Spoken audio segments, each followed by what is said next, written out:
Yeah, a pleasant afternoon to all the dear viewers. I'm Zimunya Kudzai, and with me today is Blessing. I'm going to give him the platform to introduce himself. Hello guys, my name is Blessing Siyakurima. I'm doing media and cultural studies at MSU. Okay, the audience would like to know, Blessing, what made you have the spark to venture into the media studies? I think what motivated me, it was the society that I was living in. You find out that we in the ghetto that we live, we have issues that has to do with social injustice. You find our kids and you find which was not being said. So I felt like if I become a journalist, right, and if I study media, I'll be able to expose those incidents that are happening in the society. That was the main reason that actually led me to do media studies. Okay, yeah. Any challenges you faced so far in your course of study? There are a lot of challenges. We were the guys who were affected by COVID-19. Yeah. We were only coming to school for only 2 weeks or a week.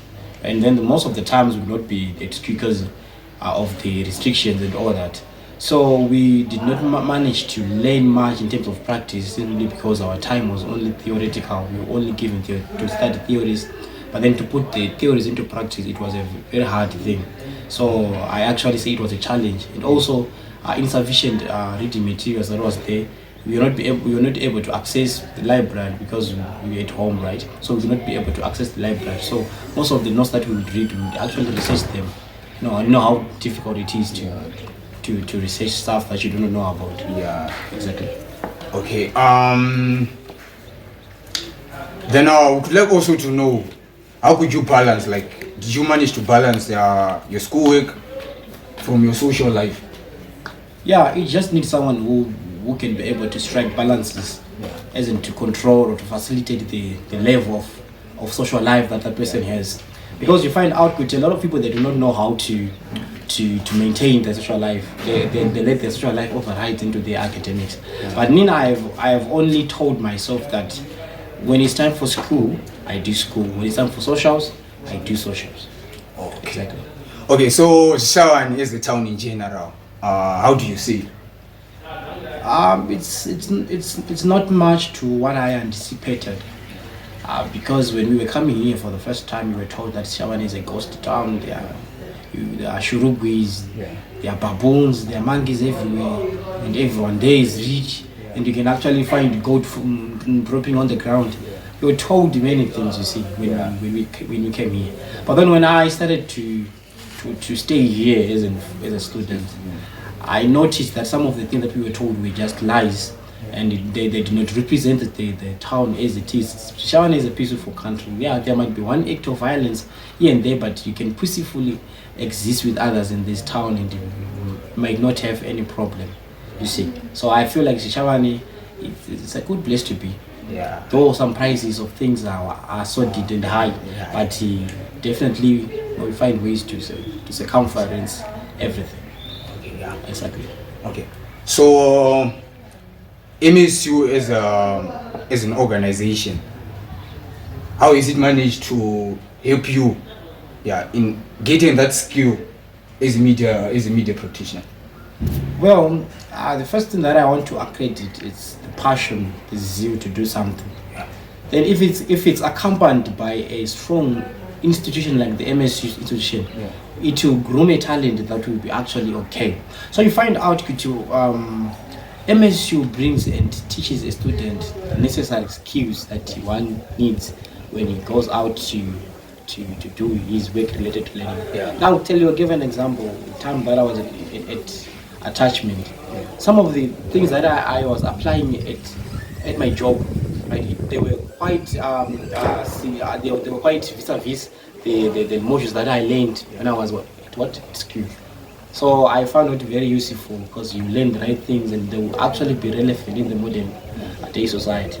Okay, speaking of attachment, work-related learning, how did you go about with it as a person? The environment, the interaction, the skills and stuff. The environment might be challenging simply because you're being told to do work.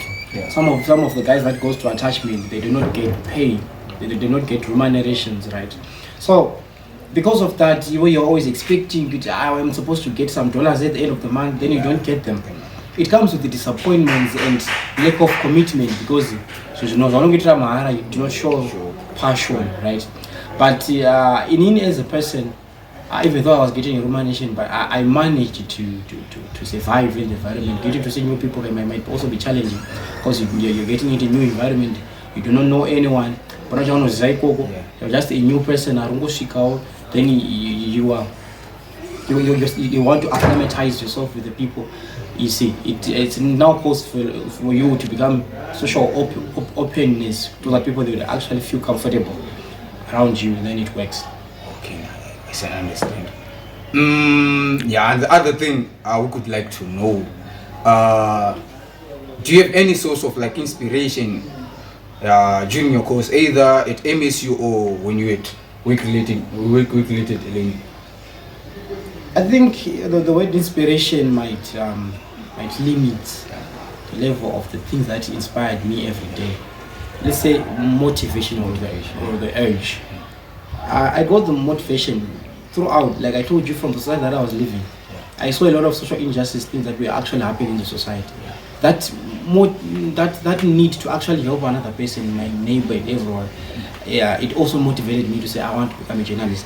Other things like when you go to work related, find there are people there working so hard getting prizes. Well, where I was, there was private awards I put on Tabas. Right. So in the ability that I would be able to do my work, then you know I want. It moved me, right, from the point where I was to the point that I actually needed to become. And other things that you see from the society when you are living in a ghetto, living in a society where people are existing, there are a lot of things that you can watch, you can see, and those things can actually motivate you to do what you actually want to do. And that's how it works. Okay. Now I see you with this Bira instrument with you. Yeah. Can you give us the story behind this? No, on this one, the case is it's an interesting and emotional thing, because we are living in a world where our culture is as Africa have been taken away through imperialism, colonialism. There is social erosion that is actually happening, right? Our culture, our African culture, are no longer intact. So I felt like this thing can actually make people remember their past. Also kangan some of the things that were quite important in their life, which is this African tradition. So this one I wanted to be this stronghold that bars off imperialism and colonialism, so that our African identity remains stagnant. Okay, so any word of advice to those who would like to venture in the media industry or want to pursue a degree in media? Well, I will tell them that they have to, because when you are a journalist, you are literally the eyes of the society. You're able to see, you're the watchdog, right? So being a watchdog on its own is something that is very interesting for me, and I take it as a hobby to see things that are happening, investigating and seeing things. Right, so doing media won't harm anyone, and I advise everyone who wants to start media to just come to MSU, then they will get the best teaching ever through the course of journalism.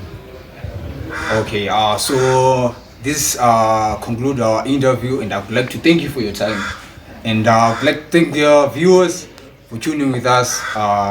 Till next time, ciao ciao.